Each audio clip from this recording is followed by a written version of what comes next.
Good morning, everyone. I call to order the meeting of the Court Reporters Board. Ms. Bruning, roll call and establish a quorum, please. Ms. Hurt, Present. Ms. Lasinski, Ms. Crom, Ms. Nocella, Ms. O'Neill, quorum reached. We'd like to remind everyone that the proceedings of this board meeting are being recorded and webcasted.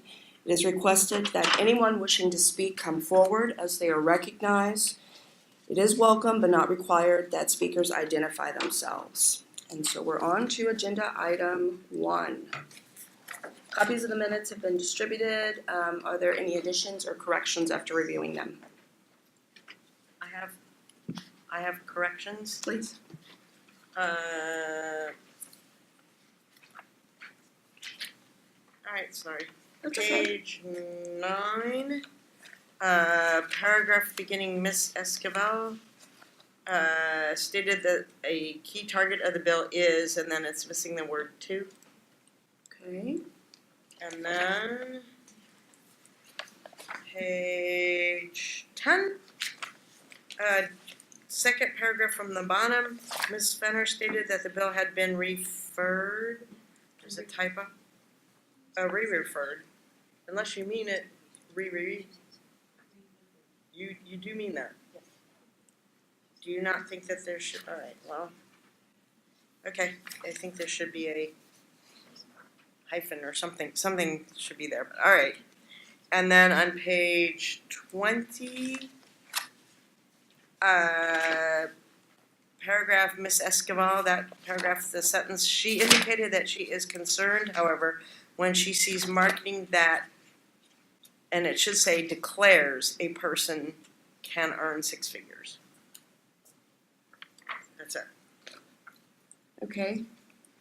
So it sounds like the two edits, page 9, page 20. Somebody With else a has question something. about page, are you thinking you don't like the phrasing or Of what? the re-referred? I want to make sure you're... This spelling, I think it's fine as it stands. Are there any other... I don't care. Yeah. I'm just telling you it looks weird. It doesn't look right. Okay. So we have 2 amendments, edits. Would someone like to make a motion to approve with the corrections? I move to approve with the corrections. Is there a second? Any further discussion? Okay, call to vote. Ms. Lasinski, Yes. Ms. Nocella, Yes. Ms. O'Neill, Ms. Hurt, Yes. motion carries. Thank you. Agenda item 2, report of the executive officer. Good morning, everybody. We're jumping in right away on page 27 with our budget report. That is the final for last fiscal year, 2016-17. That came out all wrong. Does anybody have any questions on it? You can see that at the bottom, our reversion or our surplus is 5.2%, which is pretty typical for us. We usually run really close to the budget, so if there are no questions, on the next page is the overall fund condition. The item of note here is the Munson Reserve that we actually ended up in 2016-17. That's a 5.9 Munson Reserve. That is a trigger point for us because we are under the 6 months, which allows us to fund the transcript reimbursement fund. So Paula will tell us more about that during her report. I'm just pointing that out for the board members' information. On page 29, you'll see a change from our typical projections. This is a truncated version, only be kind of a placeholder. In July of this year, the Department of Consumer Affairs transitioned from our former system called CalSTARS to a new statewide accounting and budgeting system that's known as FisCal. We went live with that on July 10th, and since that time, like with any rollout, there's a lot of issues that come up. The department's made great strides in understanding and doing transactions within the system. However, with any system-wide change that is so big, there are problems and hurdles that come with it. One of those that affect us is closing what they're calling it fiscal month 1 transaction. So it's basically our first month of expenses. They haven't been able to close that without them being able to close it in the accounting system. They can't report on it. So they are working on that. They thought they would have it pretty much ready by mid-September, but it's not quite on track yet. So this is just kind of a placeholder. The numbers there are what they basically build the budget from. So don't worry about it in any sense as far as trying to track what does this mean. Are we spending a lot? Are we spending a little? It's not like that. That's not that type of report. It's just a placeholder so that I can let you know let you know about the changes. And I have a question. Sure. So with this changeover, how does this affect our consumers? it affects the transcript reimbursement fund, and Paula will report on that shortly. Okay, she'll go into it in detail. Okay. Actually, we'll transition right there right now. I'll just mention on page 30, as we go into the transcript reimbursement fund, the fund balance for the actual from 2016-17 shows at $146,000. So that is what we'll be taking over into the current fiscal year to pay claims. And I'll turn it over to the TRF staff. We have all of our TRF staff here today. Thank you. So as Ms. Fenner indicated, the accounting unit is using the new statewide system, and that has created some hurdles, if you will, with the processing of our invoices. So we've had some invoices returned.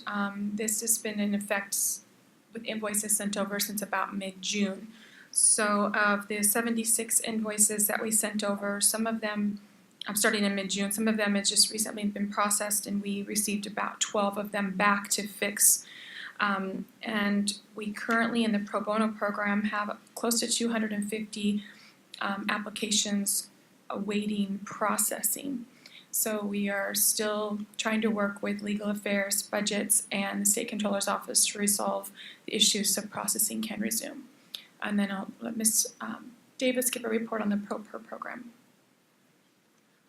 So for the ProPer program, of those invoices that were returned, we actually had 20 that were returned for the ProPer. Of those 20, I've resubmitted as a test 3 of them to see if the way that they're asking us to have the invoices formatted, to see if that will be sufficient. Just to kind of give an idea, for the 17 invoices that we have yet to figure out exactly how to suffice Fiscal and the new way that they're processing, it's about $6,300, which may not seem like a lot, but for my ProPers and my poor court reporters who have done the work and have been waiting for months, it's a lot. So, so we're hoping to get that determined quickly so we can get the other invoices back out in the correct format and get them paid. Can I ask a quick question? Yes. So when they sent them back, did they not give you any direction on how to correct them sooner than later? They don't like the way that the invoices read. They are saying, If you, we're working with DCA and SCO on how to resolve the issue, but we're also consulting with legal. Okay.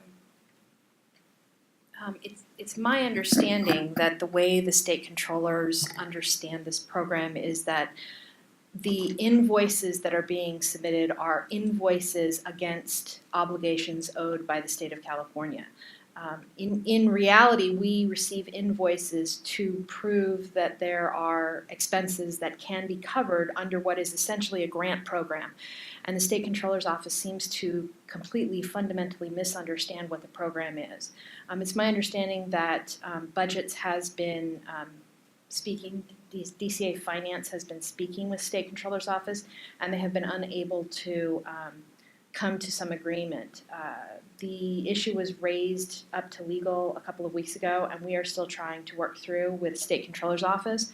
I believe what we need, because what they are asking is that the people writing the invoices, the court reporters, that they write them with the state of California as the obligee. And that's incorrect. That's not legally accurate. And I don't believe that the State Controller's Office understands what they are asking is legally impermissible under California law. We have no legal obligation to pay the invoice in the original instance. What we use, the invoices that we receive, are evidence that they have been paid or that they are owed, and it's for an individual who meets the qualifications for reimbursement.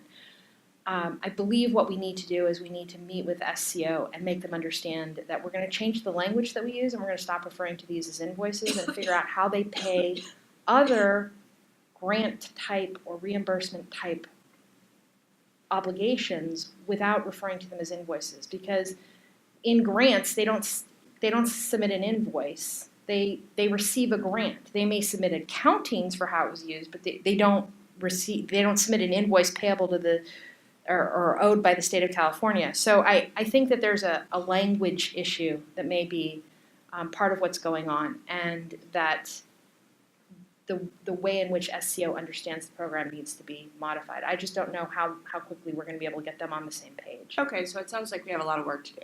That's the long and short of it. And if I could just return back to your question on how is that affecting the consumer, as Melissa pointed out, we are very mindful that this is important to the claimants and the litigants that have submitted these, as well as the court reporters that have provided the services and are waiting for reimbursement. We are working closely, I think, with legal and the budget and accounting people to keep a personal public face to these claims, so that it doesn't. It's easy for us when we're working with paper to get caught up in that aspect of it, but there are very real people behind that, and we're working with them to keep that thought uppermost. Great. I know every penny counts for some consumers in this environment, so I'm glad to hear there's a personal face to it and touch. Okay. That's all? Any other questions from board members? No? Okay. Okay, without questions, I'll move on to the exams.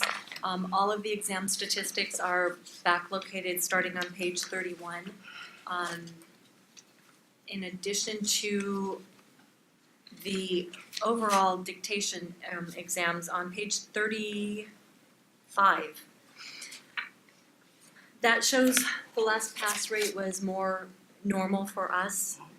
So we also included all of the information that's available on our website, but specifically Board Member Nocella had asked for where did the candidates come from, how did they qualify. So starting page 37 is all of that backup information. I would make one correction on page 40 where it says there's an asterisk and it's unofficial until the appeals hearing. We did have that appeals hearing and these numbers are final. Okay.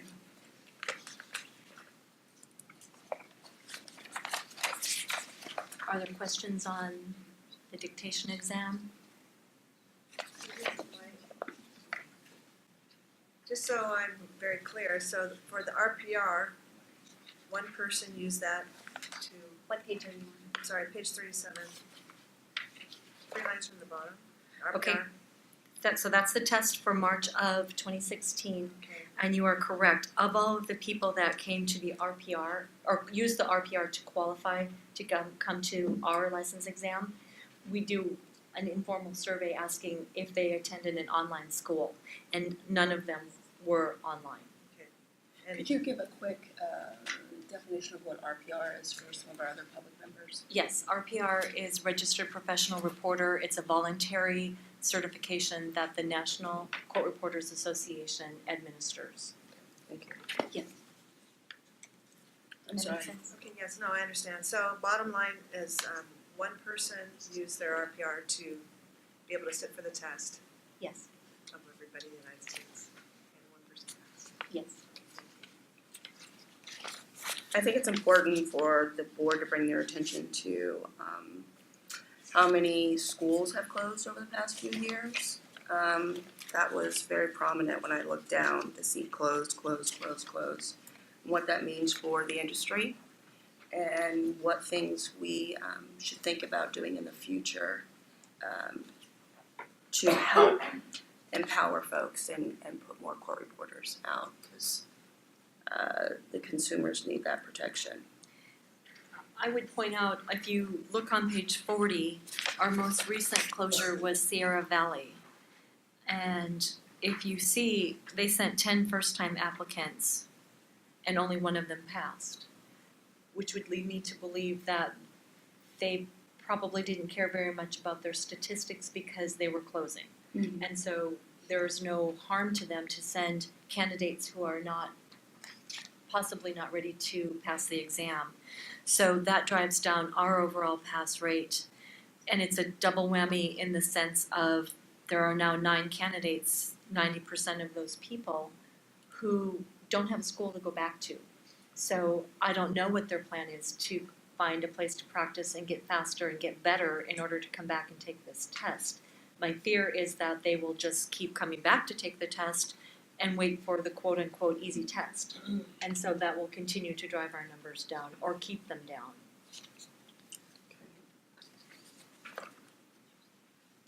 Any other questions on the exams? Okay,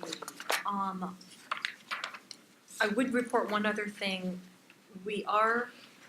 I am working with the Office of Professional Examination Services on a concept of developing a survey. We already do the occupational analysis, which talks about the skills and the knowledge that a new reporter needs to be successful in the industry. In that survey, we did not talk about anything about how fast people are speaking. So we're talking about doing a follow-up survey on if we can find out how fast people are reporting and what their duration is. So we can have a better feel for people that are taking the test to let them know why 200 is a good speed for entry level. So I will keep you posted on where that ends up. Have there been people that question the speed? Oh, yes. I mean, especially when the numbers go down, people are like, the test is too hard. It shouldn't be this difficult. So, But from our perspective, I mean, it's the necessary skills to do the job yes. And at base. that's why I'm working with OPES, just to make sure we have documentation of that and it's not what the board feels or the board thinks or the board has done historically, but it's based on some statistics. Yeah, sorting feelings, it's a fact. Okay. Yeah. Great. As far as the occupational, the bigger main occupational analysis is concerned, they are in the process of doing the validation report, so that should be available shortly, and they're online to have the spring tests all be based on the new occupational analysis. If there are no questions on that, our final enforcement statistics are starting on page 41. That's a typical report that enforcement staff provides for everyone. There are no real trends as far as enforcement is concerned. Any questions of the board? No? Okay. School update, I will turn over to Ms. Bruning. Thank you. So as Ms. Hurt alluded, we had approximately 17 schools in 2013. We're down to 11. And as Ms. Finner indicated, the most recent to close was Sierra Valley. We have heard that the accreditor, ASICS, has applied to be recognized as a national accreditor. You know, their recognition was taken away by the Department of Education late last year. They're reapplying now. But in the meantime, those remaining private schools that were accredited by ASICS have applied to different accreditors so that they can continue to get federal financial aid for their students. On the bright side, we did learn that a high school in Southern California is offering, or at least looking into offering, a reporting program for their students and potentially adult education. I've answered a lot of questions from the school. We still have some kind of more information to go over. I'm not sure that they're going to apply for recognition. They may just send their students to the RPR. I did let them know that would mean they wouldn't get quote unquote credit for students passing the test, but because it's a high school, they aren't recruiting for students. They would be offering it in-house, and they potentially don't need to have statistics showing that their program is successful. Do you know if they're working with any association or how this program came about in their school? I don't know what the origins were. There's an article from a Southern California journal that indicated that they were supported in terms of equipment by a large corporation, but other than that, I don't know. Interesting, okay. Can you share what school that is or what district it is? It's Chaffey Joint Union High School. What city? I believe it's Ontario. It is. JP Junior College used to have a very good program some time ago. Is your mic on, Tony? The JP College used to have a very successful, very good program some time ago, but they ran into the same issues that a lot of the public schools run into, where administration doesn't understand why something can't be done in semesters and have a certain, a date certain that they will finish the program and move on. I'm really going to date myself. When I was in high school, way back when, there were a lot of high schools that taught theory. And then, but that's as far as they went. But I've never kept track, but I have run into people my age in that generation of when that was being done, where they say that's how they got into court reporting, is because they took the theory at high school. So I was very pleased to see that they were trying to get this put together, because even if they don't offer the whole program, if they just offer theory, or maybe theory and up to speeds of 100 words a minute or something to get them going, those people will go out and look for a means of educating or continuing their education. I say, I just recently went to a high school in San Diego and spoke to 5 criminal justice program classes explaining court reporting, what we do. And the interest was phenomenal. They'd never even thought about court reporting. And then I suggested that I plan on doing an A to Z program, which is something national NCRA's put together, or a group of people where they just teach people how to write letters A to Z to see if they think that's going to be an interesting thing or they actually have the ability. And I have all the classes want to sign up for my A to Z. There are people in every class. So I just believe that this is phenomenal. Mhm. And if there's any way we can support it, whether it's just literature or obviously we can't accredit, but to support the whole program, the idea of high schools offering a theory class is excellent. I think that's where our website is going to be really important, and a way to get the news out and hopefully inspire other folks to do similar. And may I say one more thing? The teacher was really emphasizing the fact that a college degree doesn't mean a lot these days necessarily, and that trade schools are really what the students need to be looking at and to be focusing on for opportunities for the future.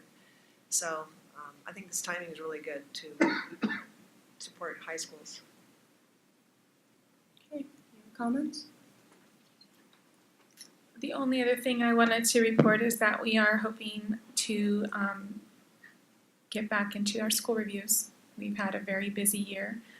As you may remember, we completed 2 last year, and we will be in contact with our consultant to schedule the next set of reviews, on-site reviews. So there's 9 more schools to go. Okay. All right. Does that conclude the report?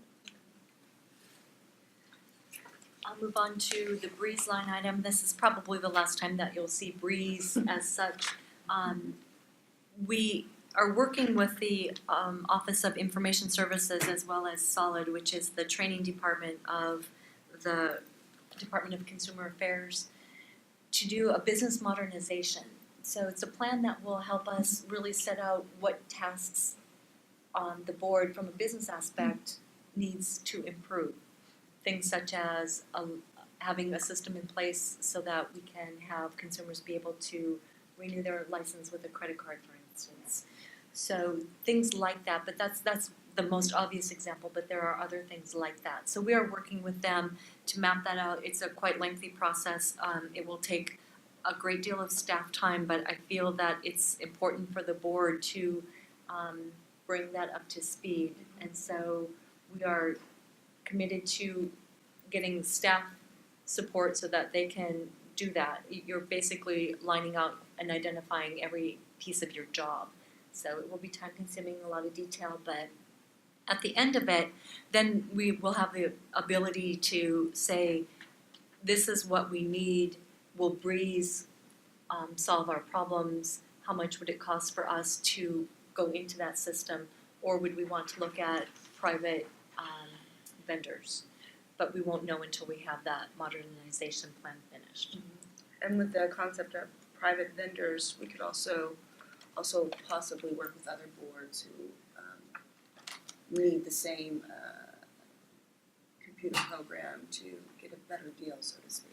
Yeah, there would be some economy of scale if many small boards, for instance, had similar needs, or if there were larger boards that had already implemented with a particular vendor, and then we were able to say we want something like that and piggyback in. Okay. All right. Okay, and the last item on my report is our newsletter. We did not have a spring edition because of timing issues. We are very close to a fall issue, thanks largely to Ms. Bruning, who has kept that very prominent in the office. So we are hoping to have final articles to her for layout next week, and then probably a couple weeks after that, have it published. Okay. And that concludes my report. Okay. You know, and I'd like to take a moment too to thank the staff. I mean, this past year has been an incredibly busy time with so many things on our agenda, and I know we are a small size board, but we are very thankful for all the big work that you all have done to keep us moving forward. Okay, I'll take public comments. Are there any on this item? Agenda item? No? Okay. So since that was informational, I'll move on to agenda item 3, which is the license fee increase regulation. This is pretty much what we went through last board meeting. There doesn't need to be a long kind of detailed conversation about this. We know where we are. Do folks have any questions with what they see before them? No? Okay, so let's move it along and see if we can get a motion on this.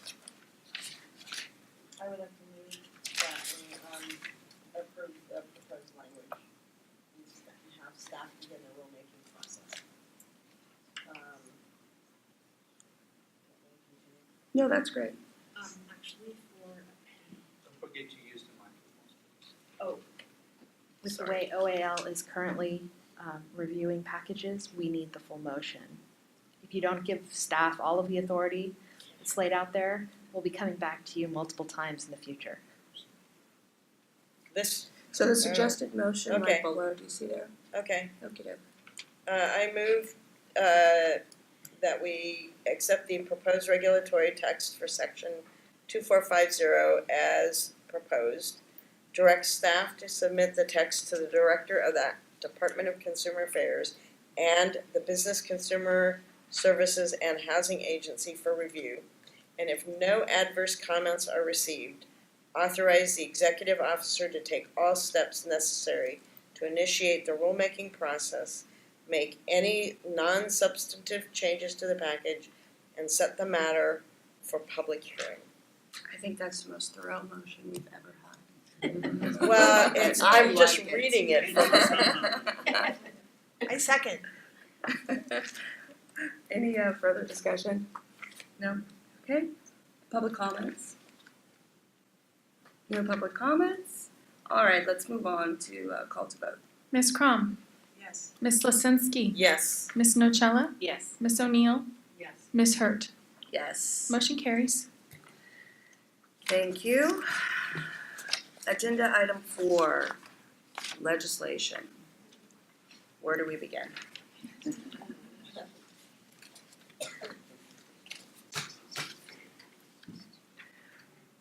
Ms. Finner, is there anything you would like to bring to our attention with everything besides AB 1660? If you wanna start with the B portion, everything that we've been following, the results are here. And so you can go through and look, they either, if it's held under submission, it's basically dead. If it's inactive, that's usually the author saying they're intending not to pursue it.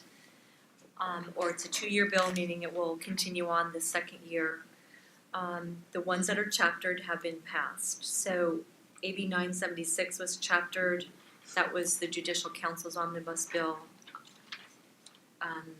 One that we were following that we had been in support of was 1285, AB 1285 Gibson.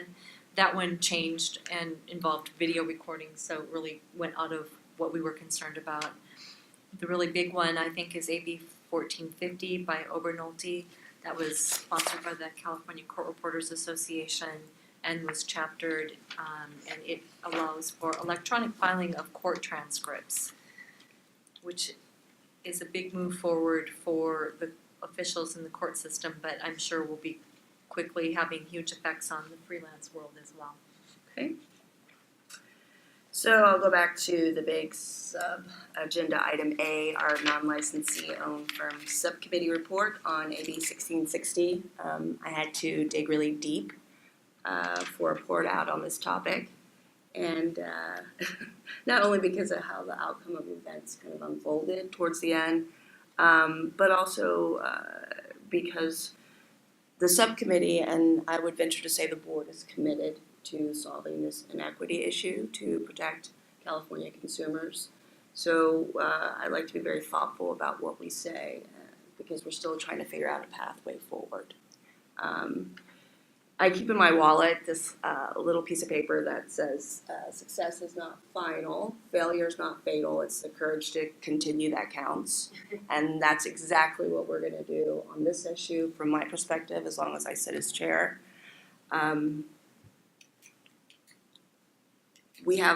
This has been plaguing the board for many, many years. This is not a new topic. It's also a topic that came way before I was on board. But I would say this is the farthest that we've gone, and I think the legislature understands the issues very well.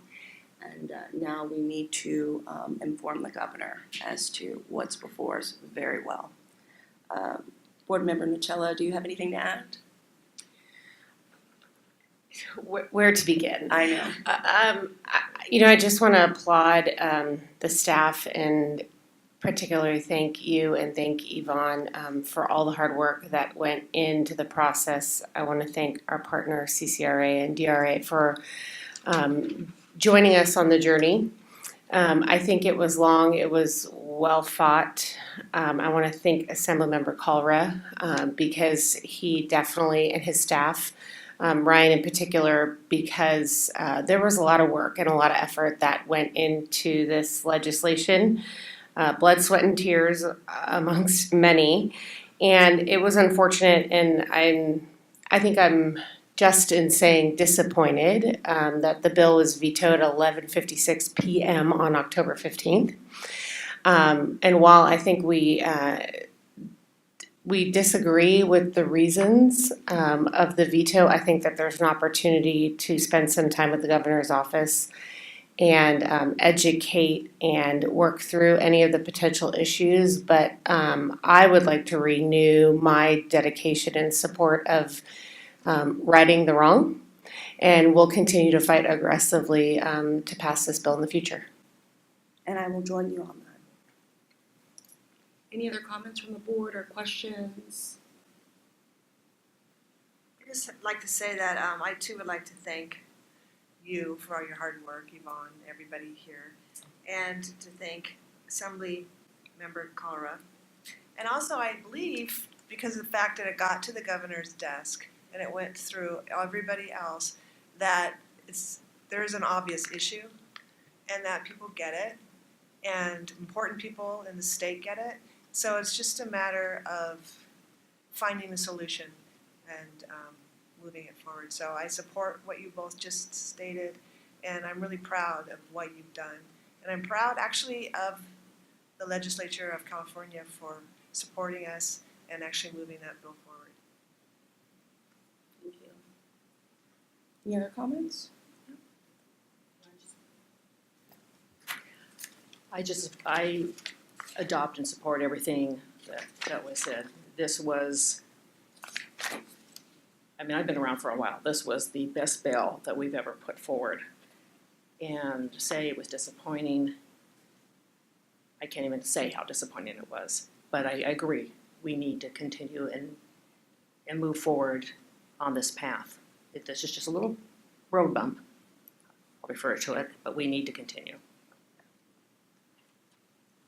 Journeys are long sometimes, but the reward can be great at the end. So, and that's what we're going to do to protect California consumers, because that's what it's all about. That's why we're here. Are there any public comments? Hello. Welcome. Thank you. Hi, everyone. Brooke Ryan. I'm immediate past president of CCRA and the legislative chair. I just want to thank you all for your commitment. CCRA stands willing, ready, able to fight this fight. We've obviously been fighting it for 3 years. And if I may take a moment, I mean, I was devastated, personally devastated. I think some of you know that because you saw my tears.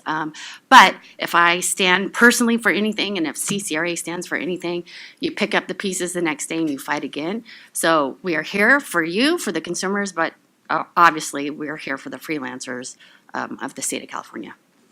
Thank you. Thank you. Any other public comments?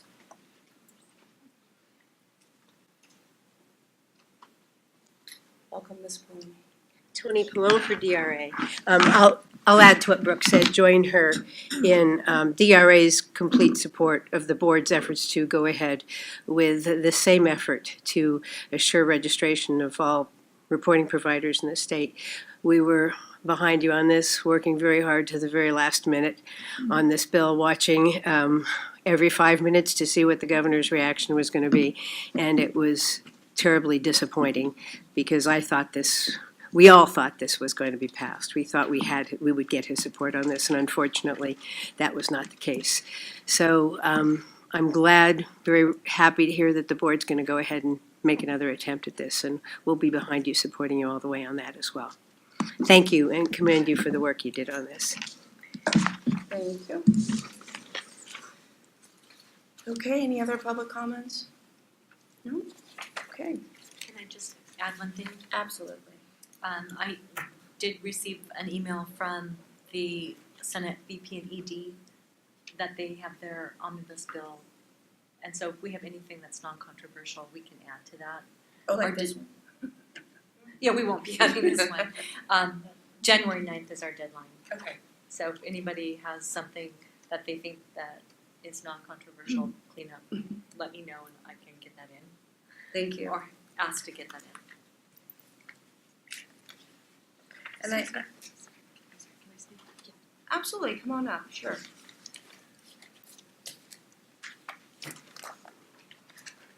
Hi, welcome. Hi. Lovely to see all of you again. I'm Jennifer Esquivel. I'm now Secretary Treasurer for California Court Reporters Association. And I just wanted to speak quickly on the matter of AB 1660. As a freelance deposition reporter, I've had the opportunity to speak with many of my colleagues the past few months about the impact this bill will have. And I know that there are many freelance reporters, especially deposition reporters, that wholeheartedly support this.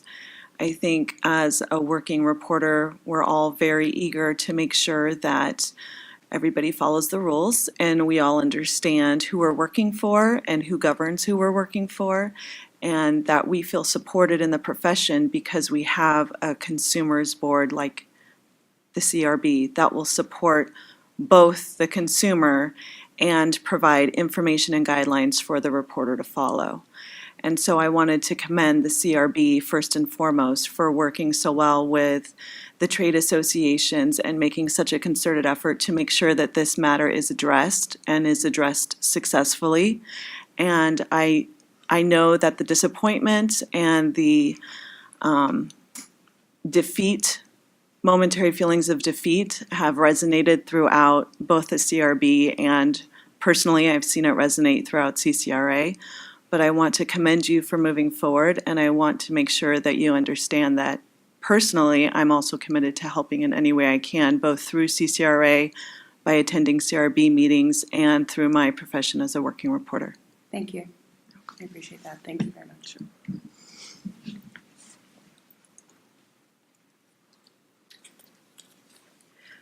Okay, as that was also informational, we can move on to agenda item 5, which is the update on the online skills exam. So I would report back to the board that I have met with our staff council and we've gone through the policies and procedures that were approved by the board at the last meeting in July and identified what part of that has to go into a regulation package. So that is now on my to-do list to draft, and then it will go to legal.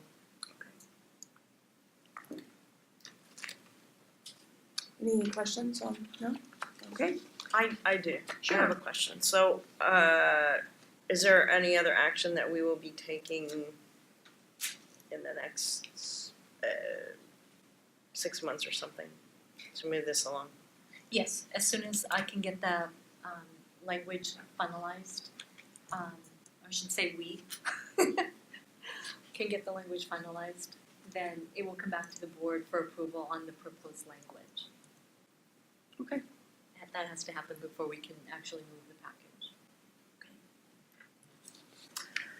All right, agenda item 6, thank you very much. The public is interested in making statements to these things. Are there any comments the public would like to make on the online skills exam update? No? Okay, seeing none. Agenda item 6, the website subcommittee report. That would be Board Member O'Neill and Cron, correct?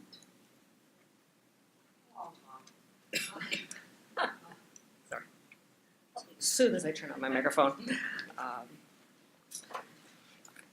I'll take a lot of the blame for progress not moving forward very quickly. I have just been, typical reporter scenario where there's a lot of demands on time for transcripts. However, Rosalie and I are still moving forward. We're going to be talking soon. I talked to Yvonne this week about sort of a game plan. So we will be continuing this, and especially come December, I'm not going to be quite so busy. So we'll have something together, or more information, I should say, about the website and how we're going to proceed with updating it at whenever our next meeting is. Okay, and may I say one thing? Sure. And one of the things that I want to focus on, and I plan on doing, is making the website PDF searchable. So it's really easy to find information. Yes. And I think that's the easiest thing we can even do to help upgrade that website. Yeah, that was one thing when Yvonne and I were just sort of throwing out things, is that when I look at it, I do not think it's user-friendly and I do not think it is intuitive. And that to me is very important. When I go to any website, I want something that is intuitive and very easily to find what I'm looking for. For example, can that request be made to the folks in DCA that help us with our website, just as a starter, to get them the ball rolling on their end? It has to do with how we provide the information. And so yes, I'm sure they will be very open to helping with us with that, but it doesn't make sense to have them spend a lot of time, have my staff spend a lot of time putting things into a different format and then having it changed when that may not even be the right information. It might be dated information, it might not be what we want there. So we definitely, I don't know that that in and of itself would be helpful. I have a question. So will this website at some point, will people be able to pay their license fees through the website? Like you can with most? One day in the future. No, I don't think so, but no, it's not gonna be integrated. That's gonna be related to the database issue that we talked about earlier versus just the website. and I don't think that that will be part of our public website.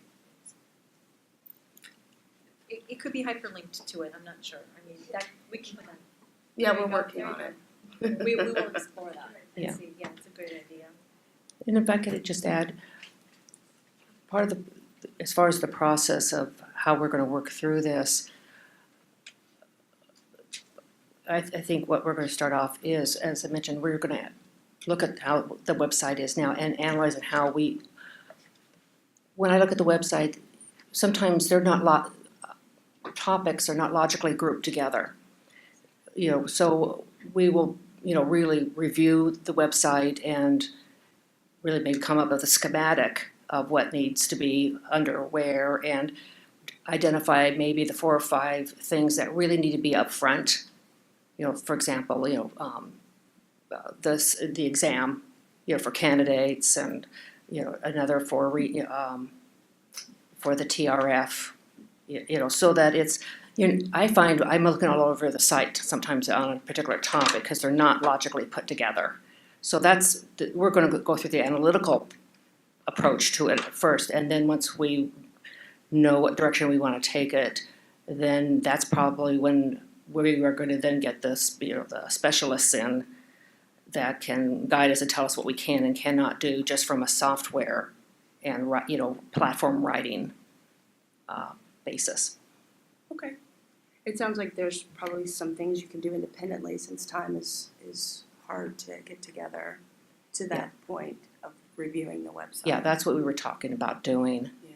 Is, you know, maybe dividing up sections of it for, you know, and each person just review a section, or, you know, we'll come up with something. Okay, thank you very much for the update. Public comment? Okay, so that takes us to agenda item 7, our strategic and communications plan. So we have made some steps forward that they're noted in the status column of the action plan on page 62. As always, we put this before the board so that if there is a change in priority, if any of the board would like, or the board as a whole would like staff to set a different priority for one of the objectives, we would like to hear that from you. Any thoughts on the target dates that you see before you? Any changes, anything you think should be brought sooner in time? Sounds like things look fine as is. Keep plugging through, huh? And speaking of time, the plan does go through the calendar end of 2018, which is next year already. So it's time to at least put on the calendar the next strategic planning session. So last 2, maybe 3 times we've used SOLID, the Department of Consumer Affairs training.